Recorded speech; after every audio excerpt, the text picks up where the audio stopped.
et qui ne s'assit pas en compagnie des moqueurs, mais qui trouve son plaisir dans la loi de l'Éternel et qui la médite jour et nuit. Il est comme un arbre planté près d'un courant d'eau qui donne son fruit en sa saison et dont le feuillage ne se flétrit point. Tout ce qu'il fait lui réussit. Amen. Amen. Pas d'écriture, pas de récit. C'est ça le grand thème de ces 40 jours. Je suis seulement dans le même ordre d'idées, mais je vais me pencher sur quelque chose qui est aussi très utile. Laissez-moi d'abord parler sur le grand thème. La réussite selon Dieu. La réussite selon Dieu, ce n'est pas juste le succès matériel. La vie d'un homme ne dépend pas de ses biens, mais la réussite selon Dieu est l'accomplissement de sa parole dans notre vie. On peut parler de la réussite. Oui. Il y a des gens qui ont de l'argent, il y a des gens qui ont des richesses. Mais une vraie réussite, ce n'est pas la richesse. Une vraie réussite, ce n'est pas de l'argent. Une vraie réussite, c'est l'accomplissement de la volonté de Dieu dans la vie d'une personne. Que Dieu bénisse une personne. Et cette volonté est inclus de la paix, de la stabilité, de l'héritage éternel, et implique la spiritualité. Que Dieu bénisse une personne. Alors l'écriture selon Dieu, c'est le fondement de la réussite. Que Dieu bénisse une personne. C'est ça même mon sous-thème de ce soir. L'écriture est le fondement de la réussite. Pas sans écriture, pas de réussite. Alléluia. Amen. Bien-aimés frères et sœurs, enfants de Dieu, l'écriture, lorsqu'on parle de ça, nous ne voyons pas les écrits, mais nous voyons la parole de Dieu. Puisque dans les écrits, il n'y a pas la vie. La vie se retrouve dans la parole de Dieu. Lorsqu'on parle des Écritures, on fait allusion à la parole de Dieu. Bien-aimés frères et sœurs, vous devez savoir que pour réussir sur la terre, dans la vie, dans le ministère, la réussite doit avoir le fondement, la parole de Dieu. Toute réussite qui n'a pas comme fondement parole de Dieu peut bouger, mais après un certain moment ça va tomber. Mais toute réussite qui a comme base, comme fondement la parole de Dieu, ne peut jamais faillir. Pourquoi? La réussite qui a comme base la parole de Dieu va aller jusqu'au début. Que Dieu bénisse une personne. Alléluia. Amen. Je me répète encore, la parole de Dieu est la fondation de toute vraie réussite selon le ciel. Sans l'écriture, l'homme marche à l'aveuglement. L'écriture nous donne la lumière. L'écriture vient nous orienter. Il y a beaucoup de gens qui tournent en rond. Il y a beaucoup de gens qui n'arrivent pas à réussir. Pour eux, la réussite, c'est le travail. Pour eux, la réussite, c'est les moyens.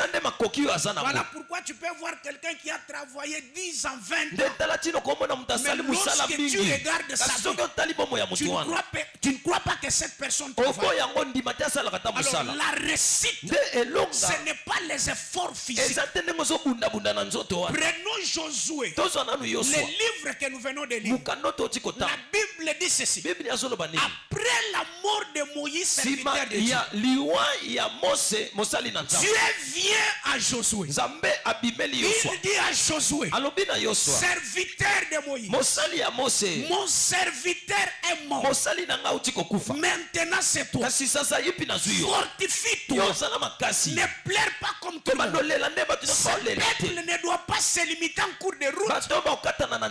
Puisque Moïse est mort, tu dois amener ce peuple dans la terre promise. Fortifie-toi. Aie bon courage. Mais seulement ne t'en détourne ni à gauche ni à droite. La réussite de ta marche n'est pas liée à ta sagesse. La réussite à ta marche n'est pas liée à ton intelligence. Mais la réussite à cette mission est focalisée sur une chose. Il lui dit quoi? Que c'est le livre de la loi ne s'éloigne pas de ta bouche. Donc ce livre de la loi doit t'aider pour ta marche et arriver à la réussite. Donc Dieu voulait dire à Josué, le jour que tu tourneras à ce livre de la loi, tu connaîtras l'échec. Il y a des gens qui échouent puisqu'ils ont tourné dos à la parole de Dieu. Il y a des gens qui échouent puisqu'ils font semblant à la parole de Dieu. Écoutez, la vraie réussite est liée à la parole de Dieu. Dieu dit à Josué que ce livre de loi ne s'éloigne pas de ta bouche. Médite-les jours. C'est alors que tu auras le succès. Et c'est alors que tu réussiras.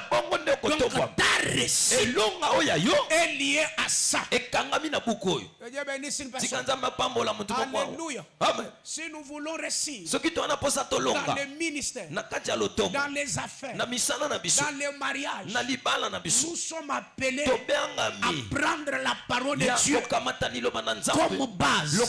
Moi j'ai l'habitude de dire ça. Parmi les choses que Dieu nous a données, la plus grande et la meilleure des choses, c'est sa parole. Pourquoi? Dans la parole, il y a tout ce qu'on cherche. Dans la parole, nous pouvons faire tout. Avec la parole, nous pouvons arriver tout. Faire semblant la parole, c'est refuser la réussite. Tu dois savoir, étant comme un enfant de Dieu, que la réussite est liée à la parole de Dieu. Alléluia. Amen. Alors, toutes mes deux prestations, je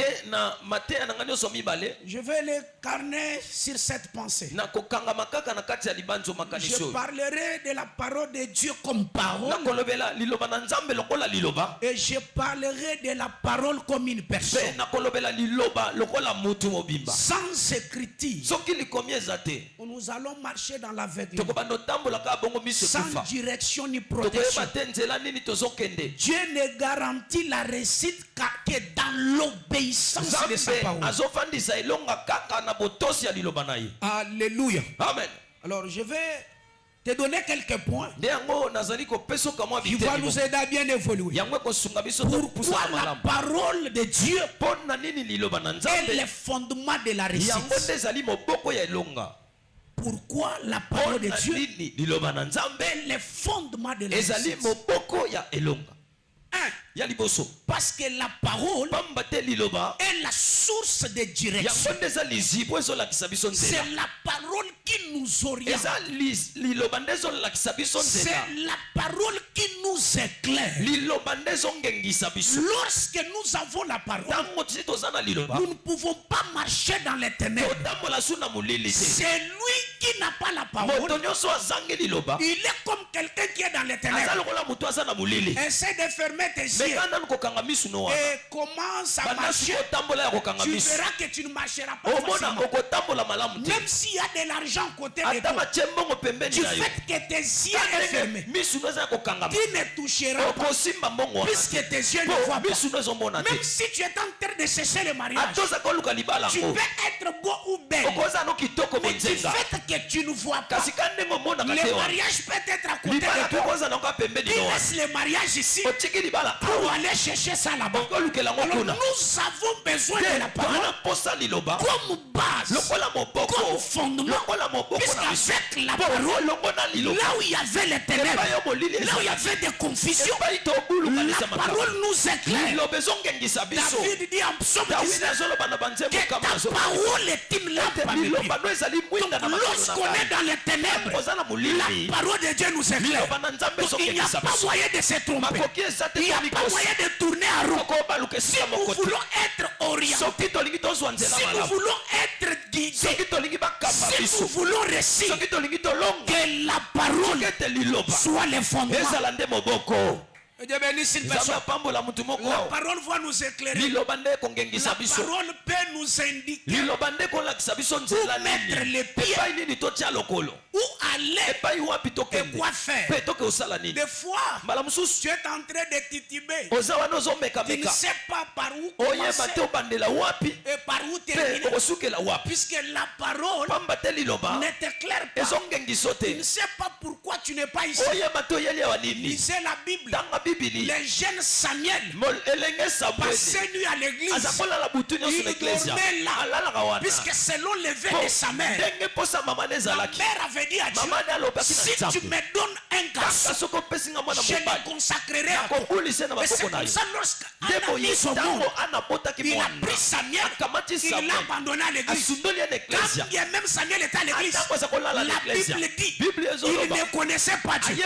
Nous avons aujourd'hui des serviteurs, des enfants de Dieu qui viennent à l'église chaque jour, mais il n'a pas la maîtrise de son appel. Il ne connaît pas qu'est-ce qu'il vient faire. Pourquoi la parole de Dieu ne lui est pas encore révélée. Samuel était là, il dormait à l'église. Et ce qui est bizarre, la Bible dit il passait nuit à côté de l'arche de l'alliance. Ce n'est pas parce que tu passes nuit à côté de l'arche de l'alliance que tu seras orienté. Pour être orienté, il faut que la parole puisse t'éclairer. C'est lui qui n'a pas la parole comme la lumière. Il peut tourner en rond. Il peut faire des efforts pour ne rien gagner. La réussite, ce n'est pas ta force. Alléluia. Amen. Amen. Tu as étudié.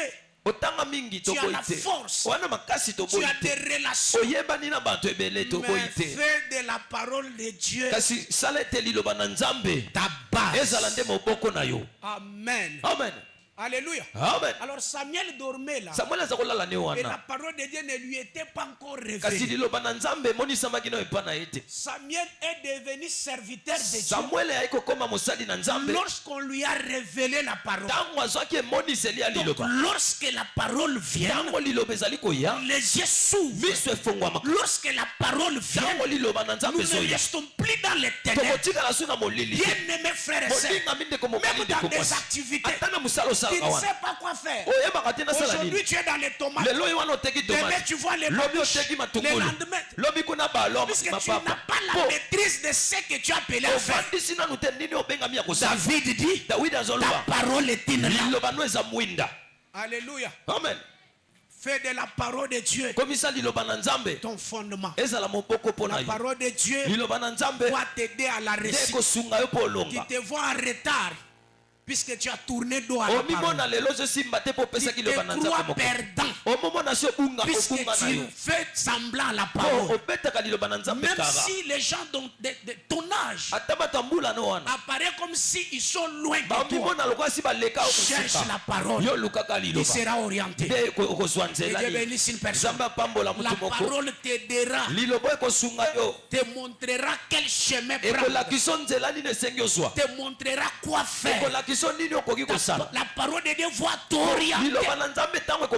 Avec la parole de Dieu, on est orienté, on est guidé. Et la parole nous aide à ne pas tomber dans des pièges.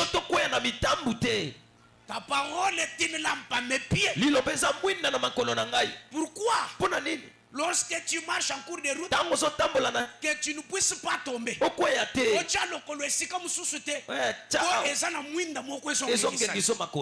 Et Dieu bénisse une personne. Amen. La Bible dit, un jour David avec son armée était parti à la guerre.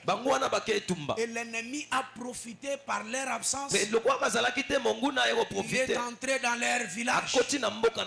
Il a pillé Siklag. Ils ont pris les femmes et les enfants et ils l'ont ramené. À leur retour, David et son armée, ils ont trouvé Siklag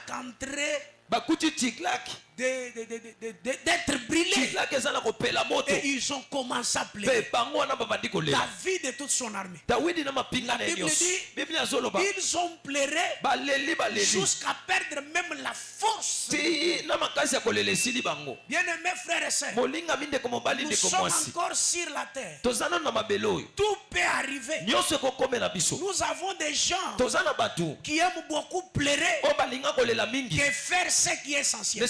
J'aimerais te dire quelque chose. En pleurant, tu n'auras rien. Dieu n'a pas besoin de te pleurer. Tu peux pleurer pour te fatiguer. Et Dieu ne fera rien. D'ailleurs, j'ai l'habitude de dire, nous pleurons les morts puisque nous ne les verrons plus. Lorsque tu pleures pour un mariage, tu veux dire que tu ne verras plus le mariage. Lorsque tu pleures pour l'argent, tu veux dire que tu ne verras plus l'argent. À la place de pleurer, fais ce qui est essentiel. David, avec son armée, ils ont pleuré. La Bible dit, jusqu'à perdre même la force de pleurer. Mais lorsqu'il a perdu la force de pleurer, les groupes qui l'accompagnaient, ils ont eu la résolution de lapider David. Ils ont dit, c'est lui qui nous avait amené à la guerre. Maintenant nos femmes et nos enfants sont partis. Tuons c'est David. Puisque nos enfants sont partis, nos femmes sont parties. La Bible dit, David a réuni le courage en s'appuyant sur l'Éternel. Ce que j'aime, c'est ce que la Bible dit. David ne s'est pas précipité pour suivre le groupe qui avait amené les femmes et les enfants. David a cherché les orientations de Dieu. Écoutez, tu ne réussiras pas parce que tu as beaucoup de connaissances et d'expériences. Cherche les orientations de Dieu. Et c'est comme ça que tu réussiras. David a consulté Dieu. Il cherchait la parole pour que Dieu lui oriente, pour que Dieu lui donne des directions. Il a demandé à Dieu, est-ce que je peux suivre? Et en consultant Dieu, Dieu lui a donné la lumière. Tu n'as pas encore rien perdu. Poursuis-les. Il les atteindra. Et tu vois ravir ceux qui sont partis avec. S'il n'avait pas cherché la lumière, il pouvait pleurer les gens qui étaient encore vivants. Il pouvait pleurer les enfants qui étaient quelque part. Frères et sœurs, la parole est la source de direction.